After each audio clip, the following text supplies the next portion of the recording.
Rate में खरीद रहे हो? बताओ क्या रेट में खरीद रहे हो? राहुल, गेहूं को बहुत महंगा खरीद रहा हूँ, 20 रुपए किलो के हिसाब से गेहूं खरीद रहा हूँ। क्या ये तुम बोरे में गेहूं भरकर लाए हो? रख दो यहीं पे, 20 रुपए किलो के हिसाब से खरीद लूंगा। मोदी जी, गेहूं का रेट तो आप मद्दा लगा रहे हो। शहर में तो गेहूं का रेट 25 रुपए किलो है और यहाँ पर आप गांव में 20 रुपए किलो के हिसाब से खरीद रहे हो। अच्छा राहुल, एक बात बताओ, मैं तुमसे 25 रुपए में गेहूं खरीदूंगा और भाड़ा लगाकर इस गेहूं को शहर में बेचने के लिए ले जाऊंगा और 25 ही रुपए बेचूंगा, तो मुझे बचेगा क्या? ऐसे तो मेरी जमा पूंजी खत्म हो जाएगी, ऐसे तो मुझे गुरुद्वारे में खाना पड़ेगा। भाई मुझे भी तो थोड़ी कमाई करना होती है। तुम्हें अगर शहर में जाकर बेचना है इस गेहूं को, जाओ, मैं मना थोड़ी कर रहा हूँ, जाकर शहर में बेच दो एक बोरी गेहूं को। अब मोदी जी एक बात बताओ, इस एक बोरी गेहूं को कहाँ शहर लेकर जाऊंगा? अगर थोड़ा बहुत ज्यादा गेहूं होता तो बैलगाड़ी में भरकर इस गेहूं को शहर ले जाता। इसीलिए मैंने सोचा चलो गांव में आप गेहूं खरीद रहे हो, गेहूं का व्यापार कर रहे हो, तो एक बोरी गेहूं आप ही को बेच देता हूँ। पैसे की जरूरत पड़ गई तो घर का गेहूं तो बेचना ही पड़ेगा।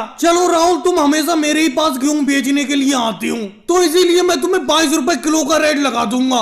22 रुपए किलो के हिसाब से ये अनाज मुझे बेच दो। लेकिन राहुल, एक बोरी अनाज क्यों बेचने के लिए आए हो? 2-4 बोरी अनाज की और ले आओ, सब खरीद लूंगा मैं। अरे मोदी जी, आप तो खरीद लोगे, आप तो व्यापारी हो, हम तो गरीब किसान हैं। हमारा तो इस बार 5 बोरी अनाज ही पैदा हुआ था और इस 5 बोरी अनाज को हमें 6 महीने तक चलाना पड़ता है, क्योंकि 6 महीने में हमारी दूसरी फसल आ जाती है। अब इस अनाज को बेच के घर का खर्चा पानी चलता रहेगा। अरे योगी जी भी आ गए अनाज लेकर। योगी जी, आप भी क्या एक बोरी अनाज बेचोगे मोदी जी को? हाँ राहुल, घर में दाल चावल बचा नहीं, इसीलिए मैंने सोचा एक बोरी गेहूं बेचकर दाल चावल खरीद लेता हूँ। अरे अपना किसानों का तो अपनी खेती के अनाज से ही खर्चा पानी चलता रहता है, क्या किया जाए। अपना कोई मोदी जी की तरह तगड़े व्यापारी थोड़ी है जो यहाँ से गांव से 20 रुपए किलो अनाज खरीदते हैं और शहर में 25 रुपए किलो बेचते हैं। अरे तुम लोगों को दिक्कत क्या आई होगी जी? तुम भी यही बात कह रहे हो? तुम्हें व्यापार करने को कोई मना कर रहा है? तुम भी व्यापार करो, ये खेती बाड़ी क्यों कर रहे हो?